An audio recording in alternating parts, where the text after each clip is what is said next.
Hi, this is Pragya.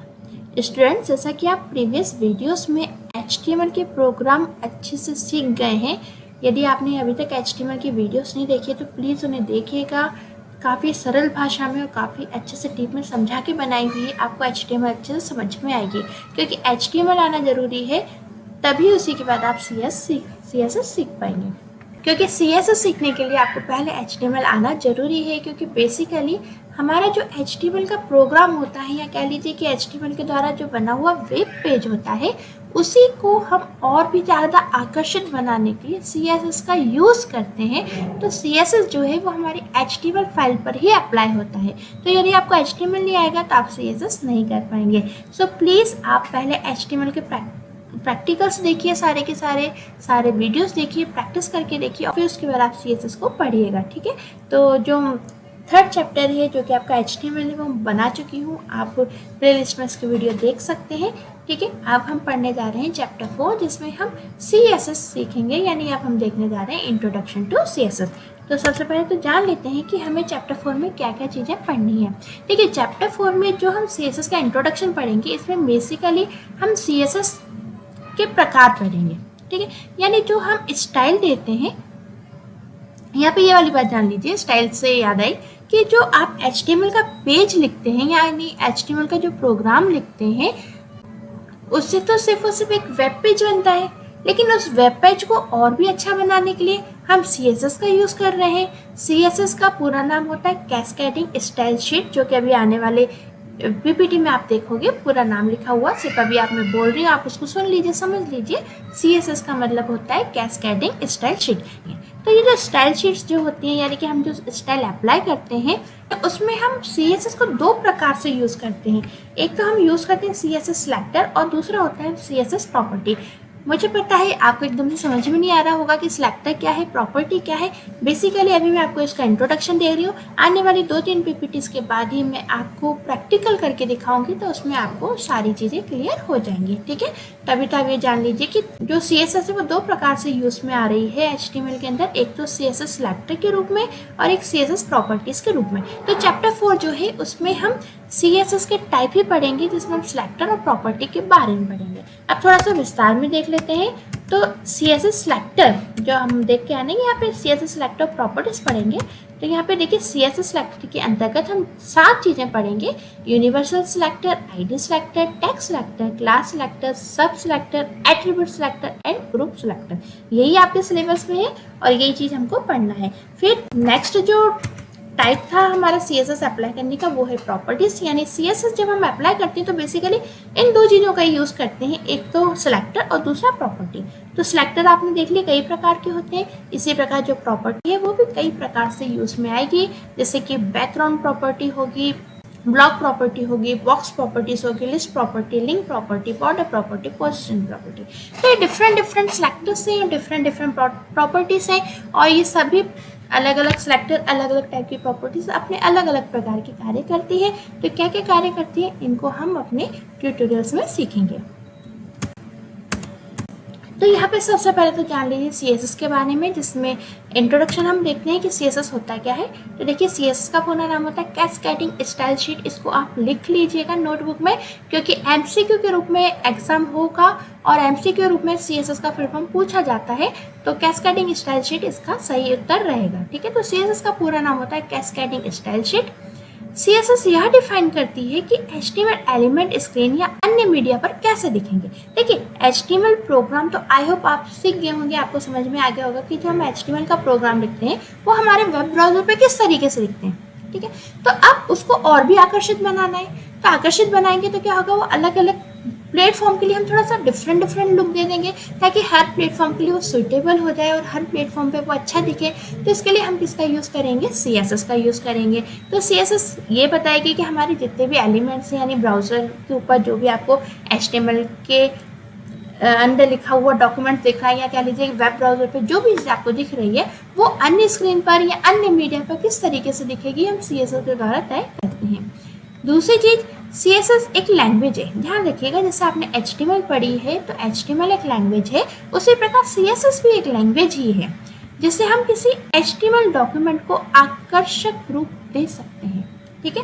CSS का use करके हम क्या करते हैं, जो हमारा HTML डॉक्यूमेंट है, यानी जो हमारे वेब ब्राउजर पे जो प्रोग्राम दिख रहा है, आपको वेबसाइट दिख रही है, उसको और भी ज़्यादा हम आकर्षक बना सकते हैं CSS का यूज़ करके।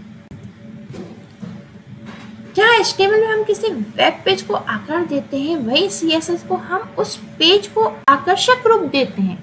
ठीक है, जैसे कि HTML का प्रोग्राम आपने देख लिया, तो हम क्या कर रहे हैं, उसको एक आकार दे रहे हैं कि भाई जो हेडिंग है वो इस जगह पर आएगी, वो इस कलर में आएगी, जो पैराग्राफ है उसका कलर ये होगा, जो हम इमेज लगा रहे हैं वो राइट हैंड साइड जाएगी, लेफ्ट हैंड साइड आएगी। तो हम क्या कर रहे हैं, अपने वेब पेज को एक आकार दे रहे हैं। वहीं जैसे जो हमने आकार दिया वेब पेज को, अब इसको और भी आकर्षक बनाना है, तो हमें किसका यूज़ करना होगा, CSS का। ठीक है, तो हमने लिखा है वहीं CSS हम उस पेज को एक आकर्षक रूप देने के लिए यूज में लेते हैं। जैसे आपने HTML का प्रोग्राम लिखा है ना, तो HTML का प्रोग्राम के लिए आपने नोटपैड का या नोटपैड++ का यूज़ किया था। नोटपैड++ को कैसे इंस्टॉल करना है ये भी हम देख चुके हैं प्रीवियस वीडियोस में, तो यदि आपने नहीं देखे तो प्लीज़ लाइन बाय पूरे वीडियोस देखिएगा ताकि आपको ये चीज़ें अच्छे समझ में आ जाए। तो जैसे आपने HTML लिखने के लिए किसी नोटपैड का या नोटपैड++ का यूज़ किया, इसी प्रकार CSS के लिए भी हमें नोटपैड या नोटपैड++ का ही यूज़ करना होगा, किसी अन्य सॉफ्टवेयर की हमको यहाँ पर आवश्यकता नहीं रहेगी। ठीक है, और साथ ही साथ में नोटपैड पे आप CSS का यूज़ करके जो भी काम करोगे वो बदलाव आपको वेब पेज पर दिख जाएगा। जैसे हम HTML का प्रोग्राम बनाते थे ना, उसमें कोई भी चेंजेस करते थे, चेंज करने के बाद सेव करते थे और अपने वेब ब्राउजर पे देखते थे, तो यदि आपने HTML में कोई चेंजेस करे, कोई कोड चेंज किया, तो वो चीज़ आपको दिख जाती थी ना आउटपुट में। इसी प्रकार CSS में भी यदि आप कोई चेंजेस करते हैं, CSS के द्वारा आप कोई टेक्स्ट अप्लाई कर देंगे, कोई कलर अप्लाई कर देंगे, तो वो आपको वेब पेज पर दिख जाएगा। फिर CSS द्वारा हम HTML एलिमेंट्स को विभिन्न प्रॉपर्टीज दे सकते हैं। HTML एलिमेंट्स जितने में से, क्या HTML एलिमेंट्स से यहाँ पे मतलब है टैग। ठीक है, आपने जो प्रीवियस प्रोग्राम्स देखे होंगे HTML में, उसमें यूज़ किया होगा टैग, जैसे कि P tag, H1 tag, H2 tag और भी अन्य कई सारे टैग आपने यूज़ किए। तो ये जो टैग है ना, यही कहलाते हैं हमारे HTML एलिमेंट। ये भी आप ध्यान रखिएगा, क्वेश्चन आता है MCQ के रूप में एक क्वेश्चन आता है कि HTML एलिमेंट हम किन्हें कहते हैं, तो HTML के जो टैग हैं वही HTML एलिमेंट कहलाते हैं। ठीक है, तो CSS के द्वारा ये जितने भी आपके टैग हैं या कह लीजिए HTML एलिमेंट हैं, उनकी हम अलग अलग प्रॉपर्टी सेट कर सकते हैं। जैसे कि कोई पैराग्राफ है, तो पैराग्राफ का हमने कलर चेंज कर दिया, पैराग्राफ का हमने फॉन्ट साइज चेंज कर दिया, डिफरेंट चीज़ें हम कर सकते हैं। ठीक है, अब आप कहेंगे मैम ये चीज़ें तो हमने HTML में भी देखी है, वहाँ पे हम पैराग्राफ के कलर चेंज कर सकते थे। हाँ, बिल्कुल कर सकते थे, लेकिन देखिए HTML में कुछ लिमिटेशंस है जो हम आकर्षक बनाते हैं ना HTML के द्वारा वेब पेज पर, उसका कुछ एक लिमिटेशन है। बहुत ज़्यादा हम आकर्षक रूप नहीं दे सकते HTML का यूज़ करके, लेकिन CSS का यूज़ करके हम और भी कई सारे काम कर सकते हैं ना। जो HTML में बेसिक काम, जैसे पैराग्राफ का कलर चेंज कर दिया, बैकग्राउंड कलर चेंज कर दिया, वो हम CSS के द्वारा भी कर सकते हैं। लेकिन HTML ये सारी प्रॉपर्टीज, जैसे कि कलर चेंज करना, अलाइनमेंट सेट करना, HTML में भी होता है, लेकिन CSS में इसको हम और भी अच्छे तरीके से कर सकते हैं, है ना। HTML में लिमिटेशन है, CSS में लिमिटेशन जो है, इसकी लिमिटेशन वो काफ़ी आगे जाकर है, मतलब काफ़ी कुछ काम आप कर सकते हो। HTML के तो बहुत ही ऊपर काम कर सकते हो आप CSS में। ठीक है, अब देखिए जो CSS का आप फाइल बनाएंगे, तो बेसिकली देखिए CSS जो आप यूज़ करेंगे ना, यानी आप CSS की जो कोडिंग लिखेंगे वो दो तरीके से होगी। एक तो आप HTML पेज पर ही लिख सकते हैं, यानी आपने HTML का कोई कोड बना रखा है पहले से, है ना। HTML का कोड आया हो, आप सब जानते हो कि हम HTML टैग लगाते हैं, बॉडी टैग लगाते हैं, हेड टैग होता है, बॉडी टैग बंद होता है, और हमारा एक वेब ब्राउजर पे आउटपुट दिखता है जो कि HTML में हम पढ़ चुके हैं। तो जो CSS है ना, या तो आप HTML के पेज पर ही यूज़ कर लो, या फिर उसको आप अलग से यूज़ कर लो। दोनों तरीके से आप यूज़ कर सकते हो। यानी आप नहीं चाहते कि हम HTML के साथ ही इसकी कोडिंग करें, तो आप इसकी कोडिंग अलग से भी कर सकते हो तभी। लेकिन यहाँ पे क्या होगा, अलग से करोगे या HTML के साथ ही करोगे, इस आधार पे ये जो आपकी स्टाइल शीट है दो भागों में बट गई। यानी आप अगर HTML के साथ ही यूज़ कर रहे हो, ठीक है, तब तो कोई बात नहीं, वेल एंड गुड, आप बड़ी आसानी से यूज़ कर सकते हो HTML के साथ, कोई दिक्कत नहीं है। उसमें आपको यदि अपनी फाइल सेव करनी है ना, तो सेव करने के लिए सब मैं .html का यूज़ करते थे, वही .html का यूज़ यहाँ पर होगा यदि आप CSS को HTML की फाइल के साथ यूज़ कर रहे हो तब। लेकिन यदि आप CSS को या कह लीजिए कि एक अलग टाइप, अलग फाइल में सेव कर रहे हो CSS को, तो फिर आपको .css एक्सटेंशन वहाँ पे लगाना पड़ेगा। इस बात का ध्यान रखिएगा, क्वेश्चन पूछा जाता है कि CSS के फाइल को आप किस एक्सटेंशन से सेव कर सकते हैं, तो CSS की फाइल को हम .css एक्सटेंशन के साथ सेव कर सकते हैं, ठीक है। और यदि आप इसको HTML में लिख रहे हैं, यानी HTML कोड के अंतर्गत ही लिख रहे हैं, तो ध्यान रखिएगा तब आपको .html से ही सेव करना है, तब आपको कुछ अलग से तरीके से सेव नहीं करना। लेकिन CSS की फाइल आप अलग बनाते हो, एक्सटर्नल फाइल बनाते हो यानी, तो आपको .css के द्वारा उसको सेव करना होगा। तो ये तो होगी थ्योरी की बात, लेकिन हम इसको प्रैक्टिकली अच्छे से समझेंगे तो आपको भी बहुत अच्छे से ये चीज़ें समझ में आ जाएंगी ना। अब हम सिंटैक्स देख लेते हैं। तो CSS का सिंटैक्स क्या होता है, तो देखिए CSS जब भी आप यूज़ करेंगे तो सबसे पहले तो आपको सिलेक्टर लिखना होगा। अब आप पूछेंगे सिलेक्टर क्या होता है, तो देखिए जो आपके टैग होते हैं ना, जैसे P tag, body tag, H1 tag आपने देखे होंगे HTML में, वही टैग जो है वो सिलेक्टर कहलाते हैं। फाइन। साथ ही साथ में सिलेक्टर के साथ क्या बताया था मैंने, सिलेक्टर के साथ साथ हम यूज करते हैं इसमें प्रॉपर्टीज, है ना। प्रॉपर्टीज क्या होता है, जैसे कि टेक्स्ट का कलर है ना, तो जो कलर है वो क्या है, प्रॉपर्टी है ना। हमने चेंज किए थे पैराग्राफ के फॉन्ट साइज HTML में। यदि आपने वीडियोस पूरे देखे होंगे तो आपने देखा होगा कि हमने पैराग्राफ के फॉन्ट साइज भी चेंज कर देखे।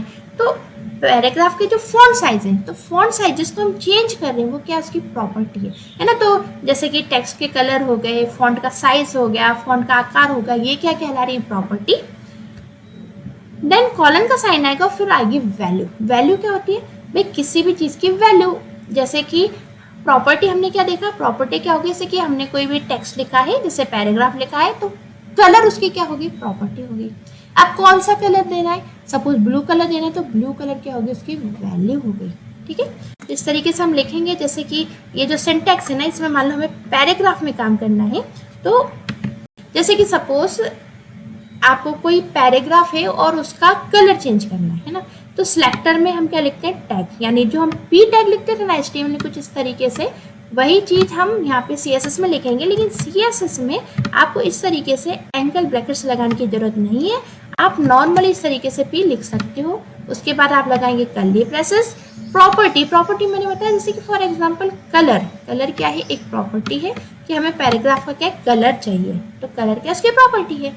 और वैल्यू क्या हो जाएगी, वो कलर की वैल्यू। जैसे कि हमें कलर कौन सा चाहिए, ब्लू, तो हमने यहाँ पे ब्लू लिख दिया, तो ब्लू क्या है, वैल्यू है। जो कलर लिखा है ये प्रॉपर्टी है, और ये जो P लिखा है ना ये सिलेक्टर है, ठीक है।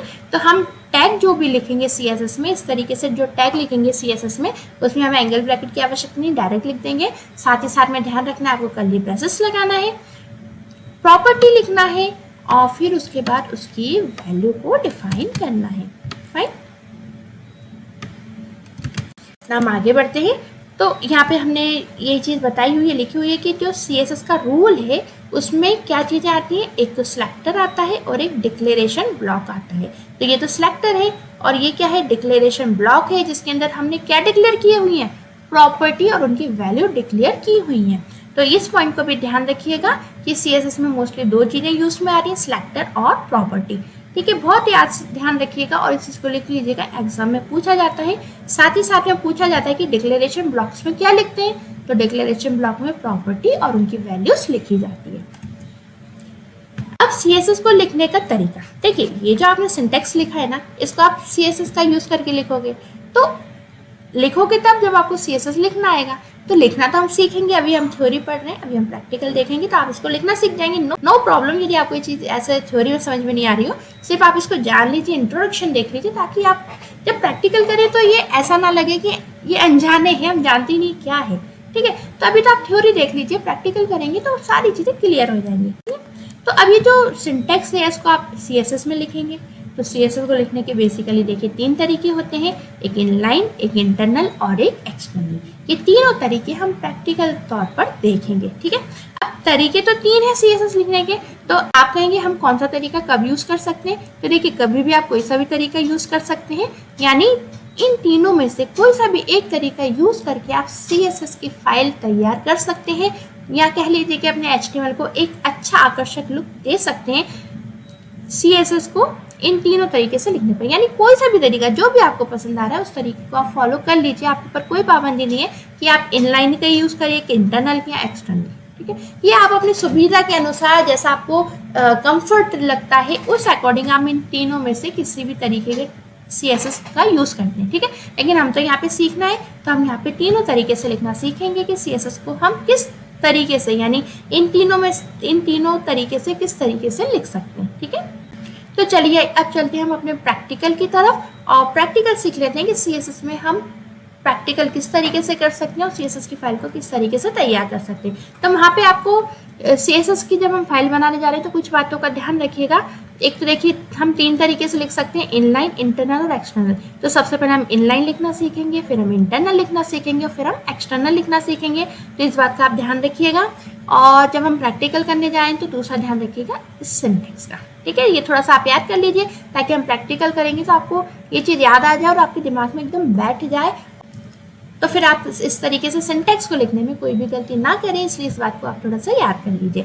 चलिए आइए हम अब प्रैक्टिकल की तरफ आगे बढ़ते हैं। तो यहाँ पे जैसे हम HTML का प्रोग्राम करते थे सेम वैसे ही हमको यहाँ पे CSS के लिए भी नोटपैड या नोटपैड++ का यूज़ करना होगा। तो मैं यहाँ पे नोटपैड++ ओपन करती हूँ। आपके पास जो भी नोटपैड या नोटपैड++ सॉफ्टवेयर उसको आप ओपन कर लीजिए। यदि आपके पास नोटपैड++ नहीं है तो आप उसको इंस्टॉल कर सकते हैं, फ्री में ये इंस्टॉल हो जाता है, ठीक है। तो ये तो मैंने पहले प्रोग्राम बना रखा था वो आ गया। बाय डिफ़ॉल्ट हम एक न्यू प्रोग्राम यहाँ पे बनाना शुरू करते हैं। तो प्रोग्राम बनाने के लिए सबसे पहले तो आप क्या करिए, अपने इस प्रोग्राम को सेव कर लीजिए, ठीक है। तो मैं इसको सेव कर लेती हूँ अपने प्रोग्राम को। मैं इसको डेस्कटॉप पर जाके और यहाँ पे एक फ़ोल्डर मैंने बनाया था, या तो उस फोल्डर में मैं इसको रख देती हूँ या फिर मैं काम करती हूँ एक दूसरा फोल्डर यहाँ पे बना देती हूँ, न्यू फोल्डर, ठीक है। और मैं इसका नाम दे देती हूँ CSS, ठीक है। फोल्डर के अंदर जाके अब मैं अपनी फाइल को नाम दे देती हूँ। देखिए आप डायरेक्ट भी फाइल सेव कर सकते थे, लेकिन फोल्डर के अंदर करेंगे तो बहुत अच्छी बात है, फिर एक फोल्डर के अंदर आपको सारी फाइल्स मिल जाएंगी, ठीक है। तो इसका मैं नाम रख देती हूँ। तो अभी हम सबसे पहले क्या सीखेंगे, यहाँ पे इनलाइन स्टाइल सीखेंगे, है ना। तो इसका मैं नाम रख देती हूँ inline.html, ठीक है। ध्यान रखिएगा मैंने आपको बताया था, देखिए CSS को आप HTML डॉक्यूमेंट्स के अंदर भी लिख सकते हो, बाहर भी लिख सकते हैं। जब आप HTML डॉक्यूमेंट के अंदर लिखेंगे तब आपका एक्सटेंशन .html ही होगा। तो हम पढ़ने जा रहे हैं यहाँ पे इनलाइन, है ना, इनलाइन CSS। तो जो इनलाइन CSS है वो हमेशा और हमेशा HTML डॉक्यूमेंट्स के साथ ही लगती है, ठीक है। तो सीधी सी बात है, यदि HTML डॉक्यूमेंट के साथ ही लगती है तो हमें HTML की ही फाइल लगानी पड़ेगी ना। तो HTML की जो फाइल है उसके लिए हमको क्या लगाना पड़ता है, .html एक्सटेंशन, ठीक है। तो हम यहाँ पे .html एक्सटेंशन लगाएंगे।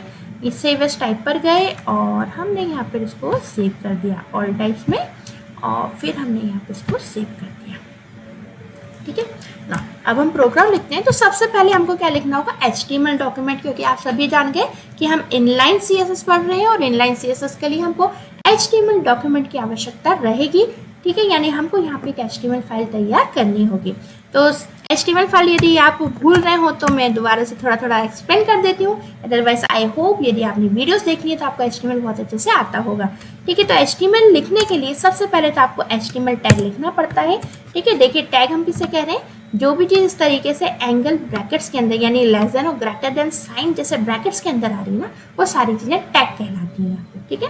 तो जो HTML वो क्या है, रूट टैग है। रूट टैग यानी सबसे जरूरी टैग, है ना। जैसे कोई पेड़ होता है, पेड़ का रूट होता है, रूट से पेड़ बनता है, इसी प्रकार HTML का यदि आपको डॉक्यूमेंट लिखना है तो आपको सबसे पहले क्या लिखना होगा, HTML, वो भी टैग के अंदर यानी एंगल ब्रैकेट्स के अंदर, ठीक है। अब HTML का या तो आप पहले एक आर्किटेक्चर देख लीजिए सीधा सीधा। देखिए HTML आपको स्टार्ट करना होगा और सबसे आखिरी में HTML आपको बंद करना होगा, ठीक है। तो ये फॉर्मेट थोड़ा सा याद कर लीजिएगा। वैसे तो आप लाइन बाय लाइन भी कर सकते थे, और चाहो तो इस तरीके से फॉर्मेट तैयार कर लो और उस पर यूज़ कर लो। तो हमने HTML लिखा। अब HTML के बाद फिर लगता है आपका हेड टैग, और हेड टैग भी आपका इस तरीके से क्लोज होता है, ठीक है। तो ये आप सभी जानते हैं कि HTML जो टैग है वो नाम से तो शुरू होते हैं। नाम से मतलब से HTML टैग है तो HTML सिंपल नाम लिख देंगे HTML। हेड टैग है तो सिंपल नाम लिख दे हेड। लेकिन जब ये बंद होते हैं तब हम क्या यूज करते हैं, इसमें स्लैश, ठीक है। हेड लिख दिया। अब जो हेड पार्ट है वो भी क्या होगा, क्लोज होगा। सॉरी, यहाँ पे हेड क्लोज करना था, HTML क्लोज कर दिया मैंने, हेड। जैसे आपका हेड सेक्शन खत्म हो जाता है, यानी हेड पार्ट बंद हो जाता है, फिर चालू होता है यहाँ पे HTML का बॉडी पार्ट, और फिर बॉडी पार्ट भी जाके फिर क्लोज होता है स्लैश बॉडी। ओके, इसको थोड़ा सा आप थोड़ा सा ऐसे इंटेंडेंट फॉर्म में लिखें तो काफ़ी अच्छा रहेगा। मतलब ऐसा नहीं कि आपको बीच में से लिखना है, मैंने बीच में से लिखा है, या किनोर से साइड से लिखना है, ऐसा नहीं है। लेकिन आप इस तरीके से लिखते हैं तो क्या एक ऐसा आर्किटेक्चर है जो आपके दिमाग में बैठ जाता है कि भाई HTML है, HTML के अंदर क्या है, हेड है, और इसी के अंदर बॉडी पार्ट है, फिर यहाँ पे HTML हमने क्लोज कर दिया। तो एक फॉर्मेट है, अच्छा भी लगता है और समझ में भी जल्दी आ जाता है, देखने में अलग से। ठीक है, तो अब देखिए, यदि हम यहाँ पे किसी वेब पेज की बात करते हैं, हम यहाँ पे कोई वेब पेज को ओपन कर लेते हैं। अब ये जो मान लो ये वेब पेज है, तो इसमें आपको दिख क्या रहा है?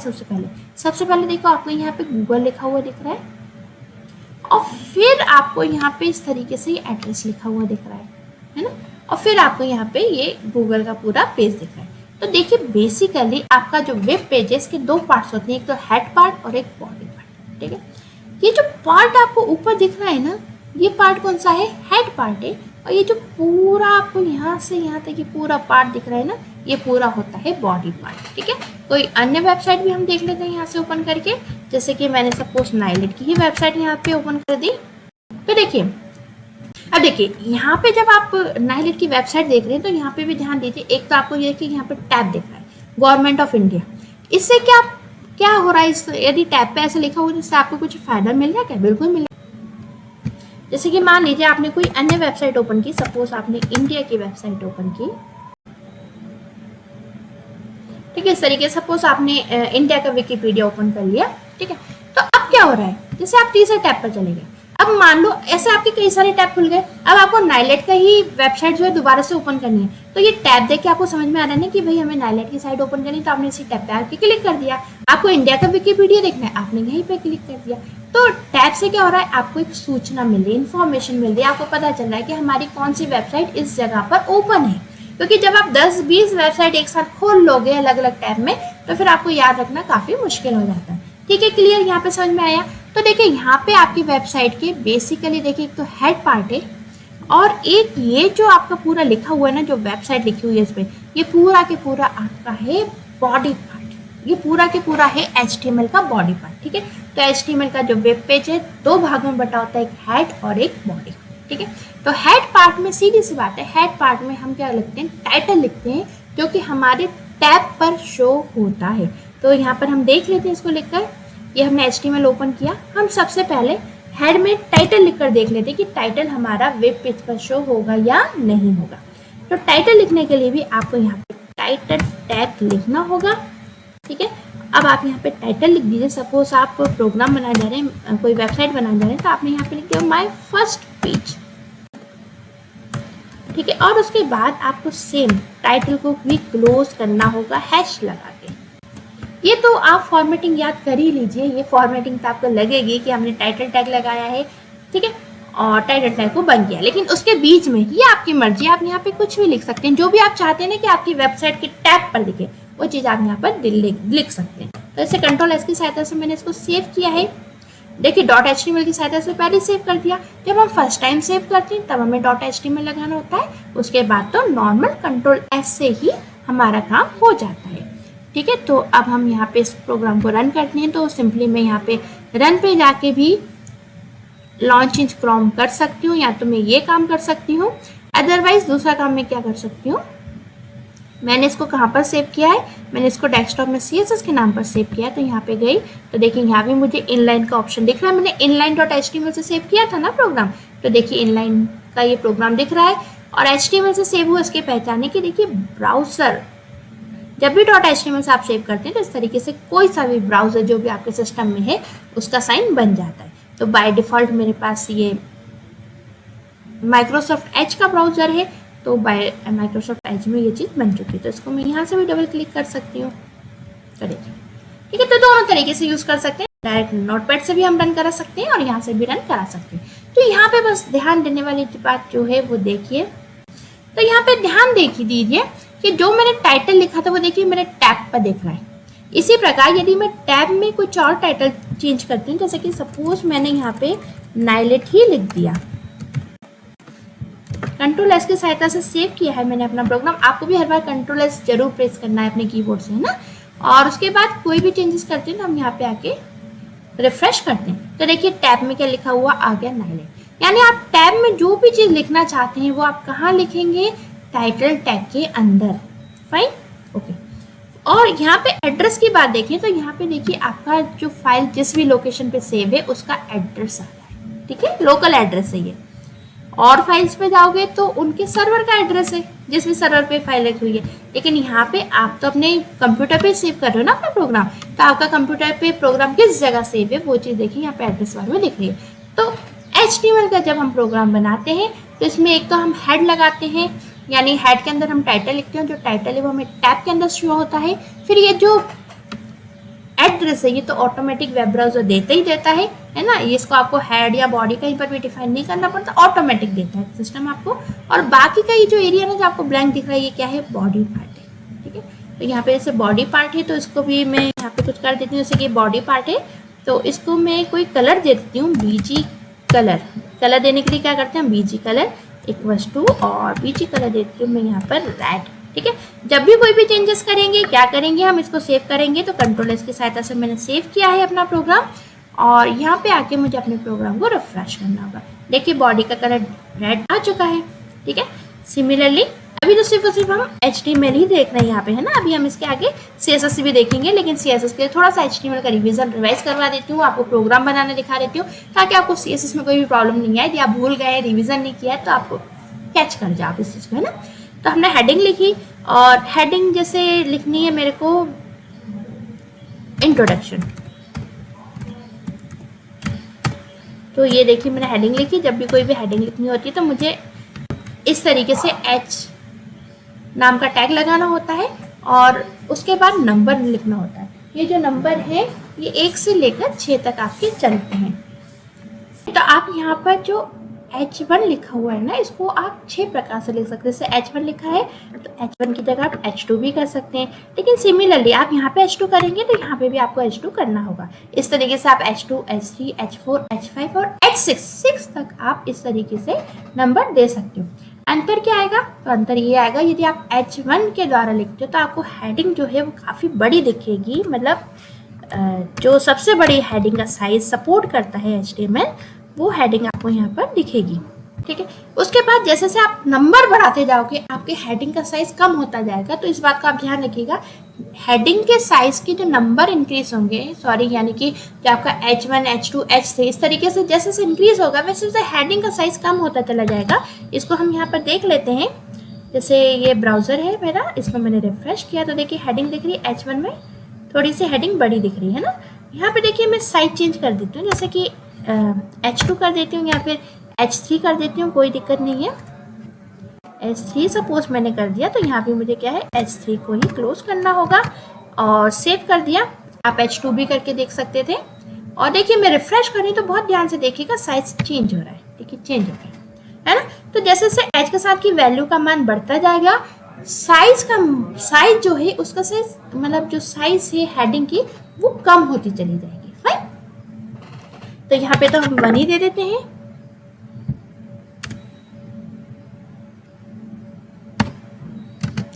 और हम अब इसका देख लेते हैं यहाँ पे आउटपुट। Fine, okay. अब हम थोड़ा सा HTML को यहाँ पे थोड़ा सा अब हम यहाँ पे थोड़ा सा लुक चेंज करते हैं इसका हेडिंग का, ठीक है, क्योंकि उसी के आधार पे फिर हम CSS देखेंगे। तो अभी हम पहले HTML के द्वारा देख लेते हैं कि हम यदि इसका लुक चेंज करते हैं HTML के द्वारा तो कैसे होता है। तो यदि मान लो मुझे ये जो हेडिंग आपको दिख रही है, यदि मैं चाहती हूँ कि जो हेडिंग है ये येलो कलर में आए, तो उसके लिए मुझे क्या करना होगा। उसके लिए देखिए जो आपका H1 टैग है उसके पहले एक और टैग लगाना होगा, और मुझे वहाँ पे लिखना होगा फॉन्ट स्पेस, और फिर लिखना होगा मुझे यहाँ पे कलर, ठीक है। देन लगाना होगा इक्वल, और फिर लिखना होगा सपोज, नहीं रेड के ऊपर रेड कलर का फॉन्ट तो दे नहीं सकते, दिखेगा ही नहीं, तो मैं यहाँ पे इसको दे देती हूँ सपोज येलो कलर, और मैं इसको यहाँ पे क्लोज कर देती हूँ, ठीक है। अब आपको ये वाली बात ध्यान रखना है, इसे आपको सिर्फ और सिर्फ हेडिंग का ही कलर येलो करना है ना, तो हेडिंग जैसे ही आपकी क्लोज होती है वहाँ पे आपको फॉन्ट टैग को भी क्लोज करना होगा। इस तरीके से स्लैश फॉन्ट आपको यहाँ पर लिखना होगा। कंट्रोल एस की सहायता से सेव कर दीजिए अपना प्रोग्राम और यहाँ पे रन करके देखिए, देखिए येलो कलर में आ चुकी है हेडिंग।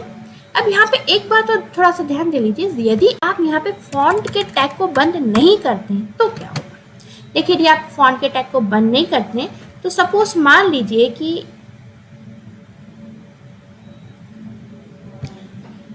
आपने यहाँ पे कोई पैराग्राफ लिखा है, ठीक है, और यहाँ पे मैं कोई पैराग्राफ लिख देती हूँ। मैंने आपको ऑलरेडी काफ़ी डीप में और अच्छे से पढ़ाया हुआ है, तो आप प्लीज़ HTML को वहाँ से जरूर सीख लीजिएगा यदि आपने नहीं सीखा है तो। कंट्रोल एस के साथ सेव किया है। अब देखिए मैंने P नॉर्मल लिखा है ना, तो अभी तो मैं क्या करती हूँ यहाँ पे फॉन्ट को फिर से क्लोज कर देती हूँ एक बार, ताकि मैं आपको और अच्छे से अंतर बता सकूँ। तो मैंने पैराग्राफ नहीं लिखा था, इसको मैंने सेव किया है। तो देखिए जो पैराग्राफ है वो कैसा दिख रहा है, ब्लैक कलर का है ना, ये पैराग्राफ आपको ब्लैक कलर में दिख रहा है, राइट, दिख रहा है ब्लैक कलर के टेक्स्ट में, ठीक है। यदि मैंने यहाँ पे फॉन्ट को बंद नहीं किया तो इससे क्या होगा, इससे होगा ये, यदि आपने इसको क्लोज नहीं किया तो फिर हर जगह आप जो भी फॉन्ट लिखोगे वो येलो कलर में ही आ जाएगा, ठीक है। तो इस चीज़ को स्टॉप करने के लिए मैं चाहती हूँ सिर्फ और सिर्फ हेडिंग ही येलो कलर में आए और फॉन्ट ना आए, फॉन्ट अपने नॉर्मल कलर में रहे, तो मुझे फिर यहाँ पे फॉन्ट टैग को बंद करना होगा। फाइन, आई होप आपको मेरी वाली बात यहाँ पे समझ में आई होगी कि मेरे को यहाँ पे फॉन्ट टैग को बंद करना होगा। इस तरीके से टैग को आपको चालू और बंद करना होता है, ठीक है, ठीक है। अब ये तो थी HTML की बात। HTML में हमने हेडिंग का कलर देख लिया चेंज करना। अब यदि इसी चीज को मुझे CSS में करना होगा तो कैसे करूंगी, तो सबसे पहले हम देखने जा रहे हैं इनलाइन CSS। इनलाइन CSS में प्रत्येक टैग के साथ उसकी जो स्टाइल है वो लिखी जाती है। जैसे H1 है, अब इसका मुझे जो कलर है वो सपोज अभी तो मैंने येलो किया था, मान लो अब मैं इसका कलर ब्लू करना चाहती हूँ और अब मैं उसका कलर जो चेंज है वो करती हूँ CSS स्टाइल शीट से। तब उसके लिए मुझे क्या करना होगा, अब उसके लिए मुझे इस तरीके से फॉन्ट टैग को अलग से लगाने की आवश्यकता नहीं है। साथ ही साथ में सबसे बड़ा फायदा, फॉन्ट टैग को मुझे यहाँ पे क्लोज करने की भी आवश्यकता नहीं है यदि मैं CSS का यूज़ करने जा रही हूँ तो, ठीक है। तो फिलहाल तो मैंने फॉन्ट हटा दिया है और यहाँ पे मैं इसको रिफ्रेश करके देख लेती हूँ तो ये नॉर्मल ब्लैक कलर में आ गया, क्योंकि मैंने यहाँ से जो कलर बताया था वो हटा दिया है, ठीक है ना। अब CSS कैसे लगाते, तो CSS के लिए टैग के अंदर ही आना होता है। जैसे H1 टैग है ना, तो H1 टैग के अंदर ही आओगे, यानी आप एंगल ब्रैकेट के अंदर आओगे और H1 के बाद आप स्पेस दोगे और अब लिखोगे आप स्टाइल, ठीक है। ध्यान रखिएगा इस टैग आपको क्या लिखना, ध्यान रखिएगा आप सिंटेक्स क्या लिखना होगा। सबसे पहले हमको स्टाइल इक्वल, ध्यान रखिएगा क्या लिखना होगा हमको टैग के बाद, जैसे H1 टैग है ना, तो H1 टैग के बाद हमको स्पेस देके क्या लिखना होगा, स्टाइल। स्टाइल के बाद हमने लिखा इक्वल, उसके बाद हमने यहाँ पे लिख दिया कलर, ठीक है। सिंपल हमको क्या लिखना है, यहाँ पे कलर लिखना है। तो ध्यान रखिएगा स्टाइल हमने बताया, इक्वल लिखा, कलर, कलर क्या है, प्रॉपर्टी है और प्रॉपर्टी के साथ क्या लिखनी पड़ती है, उसकी वैल्यू। तो अभी हमने सिंटेक्स क्या देखा था, प्रॉपर्टी के बाद क्या लगता है, डबल कॉलन, और डबल कॉलन के बाद लिखनी पड़ती है वैल्यू। तो सपोज मैंने यहाँ पे दे दी ब्लू वैल्यू, राइट। फिर आपको इसको डबल इन्वर्टेड कोट्स के अंदर OC स्टोर करना होगा। कंट्रोल एस के साथ सेव कर दिया, ठीक है। तो देखिए अब इसमें मुझे फॉन्ट को बंद करना और ये फालतू चीज़ों की जरूरत नहीं है, ना मुझे H1 के पहले जाके कोई इसी प्रकार के टैग को लगाने की कोई जरूरत नहीं है। सिर्फ और सिर्फ टैग के अंदर ही मैंने उसके स्टाइल को डिफाइन कर दिया। ये हो गई आपकी CSS। और कौन सी CSS हुई, ये हो गई आपकी इनलाइन CSS। चलिए इसको मैं रन भी करके देख लेती हूँ।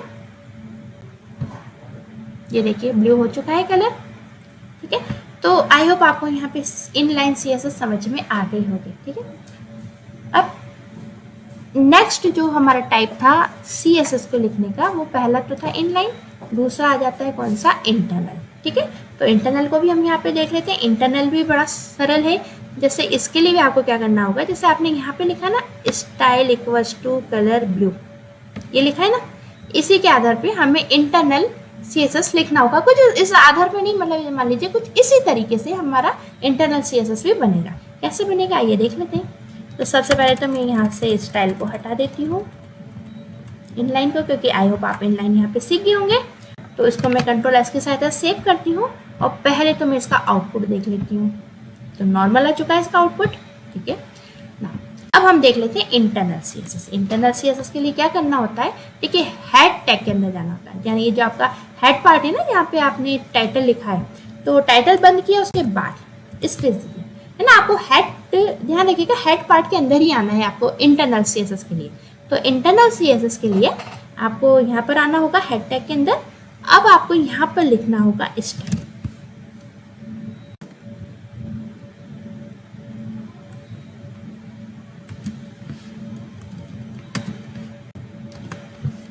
इस तरीके से, यानी आपको अब लिखना होगा स्टाइल टैग हेड सेक्शन के अंदर। और सेम जैसे आपने बाकी के टैग बंद किए ना, ऐसे स्टाइल का टैग भी बंद होता है, इस बात को ध्यान रखिएगा। आप देखिए, प्रैक्टिस कीजिएगा, प्रैक्टिस करेंगे तो आपको बहुत आसानी से आने लग जाएगी। तो आपने स्टाइल लिख दिया, ठीक है। अब इसके बाद आप थोड़ा सा टैब से स्पेस दे दीजिए, ताकि आपका जो इंडेंट फॉर्म है वो अच्छे से तैयार हो जाए ना, आपको कुछ खिचड़ी सी ना पके, हर चीज़ अच्छे से समझ में आ जाए। इसलिए हम इंडेंट फॉर्म का यूज़ करते हैं। इंडेंट फॉर्म का मतलब जैसे कि टैब का स्पेस देके आपको नेक्स्ट जो टैग है वो आगे की तरफ लिख दो, ताकि आपको हर चीज़ अच्छे समझ में आती चली जाए और कुछ इसका पर्पस नहीं है।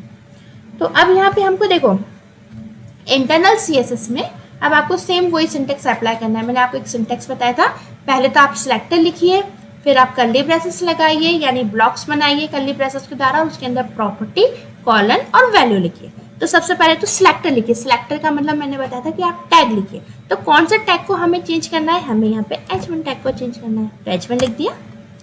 अब यहाँ पे हमने लगाना होगा ब्रेसेस, ठीक है। चाहो तो आप H1 के बाद ही लगा दो, यहाँ पे कोई बात नहीं है, नेक्स्ट लाइन में लगा दो, ठीक है। अब ब्रैकेट्स के अंदर यानी कर्ली ब्रेसेस के अंदर हमने क्या लिखा था, हमने लिखा था प्रॉपर्टी। प्रॉपर्टी का मतलब मैंने बताया था, जैसे कि प्रॉपर्टी होती है ना, जैसे किसी फॉन्ट का कलर हुआ, किसी फॉन्ट का साइज हुआ, ये प्रॉपर्टी कहलाती है। तो हमें क्या करना है, यहाँ पे कलर चेंज करना है ना, तो हमने कलर प्रॉपर्टी यहाँ पे लिख दी। सिर्फ और सिर्फ कलर लिखना है, यानी हमें यहाँ पे प्रॉपर्टी लिखना है ना। तो प्रॉपर्टी नहीं लिखेंगे, मतलब जो स्पेलिंग है प्रॉपर्टी की वो नहीं लिखेंगे। यानी प्रॉपर्टी क्या है, हमें क्या प्रॉपर्टी चाहिए, हमें कलर चेंज करना है ना। तो कलर हमारी प्रॉपर्टी, तो हमने कलर लिख दिया। फिर हमने कॉलन का साइन लगा दिया। अब वैल्यू, तो मुझे कौन सा कलर चाहिए, ब्लू, तो मैंने यहाँ पे ब्लू लिख दिया। फिर आप ध्यान रखिएगा, आपको लास्ट में लगा देना होगा सेमी कॉलन, ठीक है ना। इसको मैं कंट्रोल एस की सहायता सेव करती हूँ। बस सिर्फ इतना ही काम आपको करना है। तो ये जो है ये आपकी क्या कहला रही है, इंटरनल सीएसएस, ठीक है। बेहद ही सरल है, कुछ भी इसमें टफ नहीं है। रिफ्रेश किया, देखिए आंसर आ चुका है। अब आई होप आपको इनलाइन सीएसएस आ गई, आपको इंटरनल सीएसएस आ गई। अब हम देख लेते हैं यहाँ पे एक्सटर्नल सीएसएस, ठीक है। तो हमारा जो इंटरनल सीएसएस का पार्ट था, हम इसको यहाँ से हटाते हैं, ठीक है, और कंट्रोल एस के साथ इसे दोबारा से सेव कर देते हैं और देख लेते हैं हमारे ओरिजिनल फॉर्म में हमारा आउटपुट आ गया या नहीं। बिल्कुल आ गया। चलिए अब देख लेते हैं एक्सटर्नल सीएसएस, ठीक है। तो एक्सटर्नल सीएसएस ध्यान रखिएगा, वो कभी भी आपके HTML डॉक्यूमेंट के अंदर नहीं लिखी जाती। इंटरनल और इनलाइन HTML डॉक्यूमेंट के अंदर लिखी जाती है, लेकिन जो एक्सटर्नल है वो अलग से लिखी जाती है। यानी नाम से समझ आ रहा है, एक्सटर्नल बाहर से। तो उसके लिए क्या कीजिए, आप न्यू डॉक्यूमेंट्स ले लीजिए, ठीक है। और न्यू डॉक्यूमेंट्स यहाँ पे लेने के बाद अब आप यहाँ पे आप CSS की जो कोडिंग है उसको लिख दीजिए। तो यहाँ पे CSS की कोडिंग सेम बनेगी, कोई अंतर ज़्यादा नहीं है। जैसा आपने इंटरनल CSS लिखा था ना, वैसे ही कि वैसी कोडिंग एक्सटर्नल CSS में ही आ जाएगी। जैसे क्या लिखा था आपने इंटरनल CSS में, H1 ब्रेसेस, और यहाँ पे क्या लिखा था आपने लिखा था यहाँ पे कलर, कॉलन, और आपने लिया था यहाँ पे ये CSS की लाइन बन गई। सेम जैसा आपने इंटरनल CSS में लिखा था ना, ऐसे एक्सटर्नल CSS में लिखना होता है। देखिए क्यों बनाया हमने एक्सटर्नल CSS, इसलिए बनाया है क्योंकि देखो आपका जो HTML का डॉक्यूमेंट है, अभी तो आप बहुत छोटे पैमाने पे काम कर रहे हो, ये डॉक्यूमेंट आपका काफी बड़ा हो जाएगा जब आप बड़े पैमाने पे काम करोगे। अब इसी में आप CSS भी जोड़ते चले जाओगे तो आपकी कोडिंग कितनी लंबी होती चली जाएगी ना। तो बेटर CSS हम किसी अलग पेज में लिख दें, तो कोडिंग हमारी एक ही पेज में, मतलब काफ़ी खिचड़ी बनने से बच जाएगी, काफ़ी सारी कोडिंग एक ही पेज में इकट्ठी होने से बच जाएगी। तो इसके लिए हम एक्सटर्नल CSS का यूज़ करें और कुछ भी इसमें अंतर नहीं है। तो एक्सटर्नल CSS का यही फ़ायदा है कि भाई HTML की जो कोड है वो नहीं बढ़ता, ज़्यादा कोड नहीं बढ़ते, हम उसको दूसरे पेज पर लिख सकते हैं CSS को। ये एक्सटर्नल CSS है, ठीक है। अब ये हमने लिख तो दिया, अब बारी आती है इसको सेव करने की। तो सबसे पहले हमने जो भी चीज़ लिखी उसको सेव तो करना ही होता है, तो हमने इसको सेव किया Ctrl+S की सहायता से। अब HTML की फाइल हमने यहाँ पे हमने इनलाइन HTML की फाइल बनाई थी ना, वहीं पे बेसिकली आपको CSS की फाइल सेव करनी होगी, इस बात का थोड़ा ध्यान रखिएगा, ठीक है। तो आपने अब यहाँ पे सेव कर देना है। सेव करने के लिए आप इसको नाम दे रहे हो, सपोज आप इसको भी नाम इनलाइन दे दो, कोई दिक्कत नहीं है। लेकिन जो एक्सटेंशन नेम है वो क्या आएगा, .css, और यहाँ पे आप इसको ऑल फाइल्स कर दीजिए, एंटर कर दीजिए और इसको आप यहाँ पे सेव कर दीजिए। सिंपल है ना, ध्यान रखिएगा एक्सटर्नल CSS है उसको .css के द्वारा सेव किया जाता है। तो यहाँ पे सेव हो गई, ठीक है। अब बात ये आती है कि आपने तो भाई ये अलग से बना दिया प्रोग्राम और ये प्रोग्राम अलग है। अब मैं क्या चाहती हूँ, ये जो मेरा inline.html है उसमें ये जो मेरे CSS में जो भी लिखा हुआ है ये चीज़ यहाँ पर काम करने लग जाए। तो अब इन दोनों के बीच में कुछ ना कुछ लिंक तो मुझे बिठानी होगी ना, तभी तो काम करेगी। भाई दो पेज हैं, एक पेज दूसरे पेज में आके काम करे, तो उसके लिए मुझे कुछ ना कुछ लिंक बिठानी पड़ेगी, ठीक है। तो लिंक बिठाने के लिए हम क्या करते हैं, हमारा जो HTML पेज है इसी पर आते हैं। तो HTML पेज पर हम यहाँ पर आ गए, ठीक है।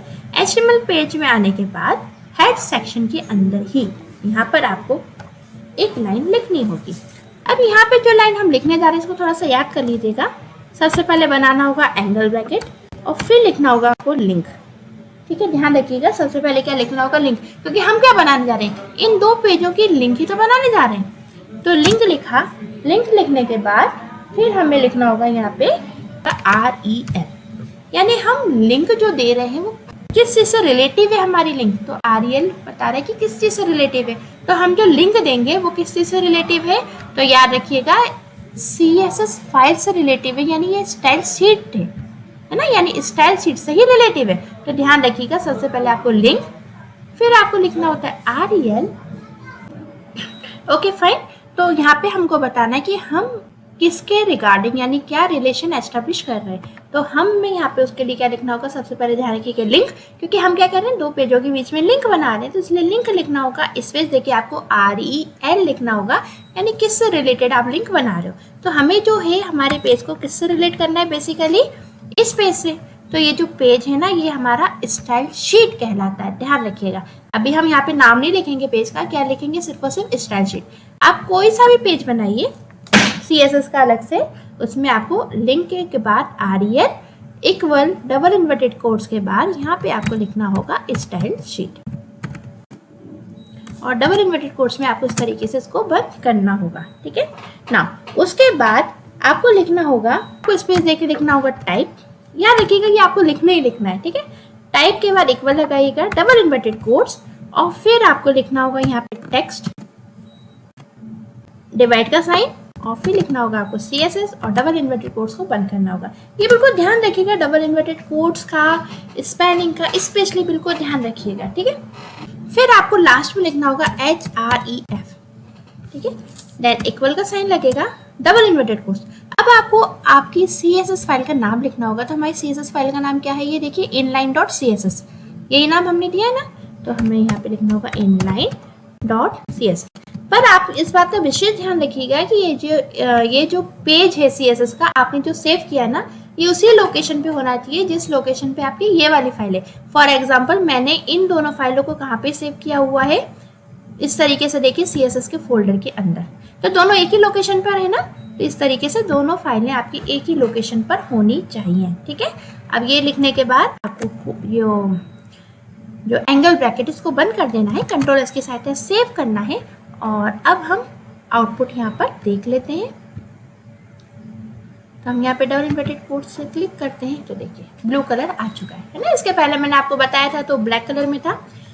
ब्लू कलर ये चीज़ हम इंटरनल CSS से भी लाए थे और ये चीज़ हम एक्सटर्नल CSS से भी ला गए। कोडिंग भी दोनों में सेम पड़ी, जैसे वहाँ लिखा था वैसे यहाँ लिख दिया। बस जब हमने इंटरनल CSS में लगाया था तब याद करिए हमें एंगल ब्रैकेट के अंदर स्टाइल लिखना पड़ा, लेकिन जब हमने एक्सटर्नल CSS में बनाया तब हमें एंगल ब्रैकेट के साथ स्टाइल नहीं लिखना पड़ा, बाकी सब एज इट इज रहा।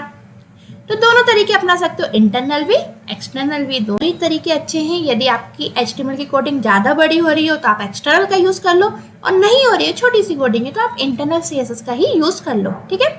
और या फिर आपके पास एक और ऑप्शन में बताया था इनलाइन CSS, तो आप इनलाइन CSS का भी यूज़ कर सकते हो। अब जैसे जैसे हम आगे बढ़ते जाएंगे वैसे वैसे आपको समझ में आता जाएगा कि इनलाइन CSS ज़्यादा बेस्ट है या इंटरनल ज़्यादा बेस्ट है या एक्सटर्नल ज़्यादा बेस्ट है। काम तो तीनों से ऐसा हो रहा है, एक जैसे ही हो रहा है, लेकिन क्या बेस्ट है ये आपको आगे प्रैक्टिकल के दौरान समझ में आ जाएगा। ओके स्टूडेंट्स, तो ये था हमारा आज का वीडियो लेक्चर। मिलते हैं नेक्स्ट वीडियो लेक्चर में, इसको हम और ज़्यादा डीप में पढ़ेंगे। आपको जैसा मैंने इंट्रोडक्शन में बताया था ना कि हम ये सारी चीज़ें पढ़ेंगे, यहाँ पे बता भी देती हूँ, देखिए बताया था ना कि ये सारी चीज़ें हम पढ़ेंगे, तो इन सारी चीज़ों को बारी बारी से हम नेक्स्ट वीडियो लेक्चर में देखेंगे। Okay friends, bye bye.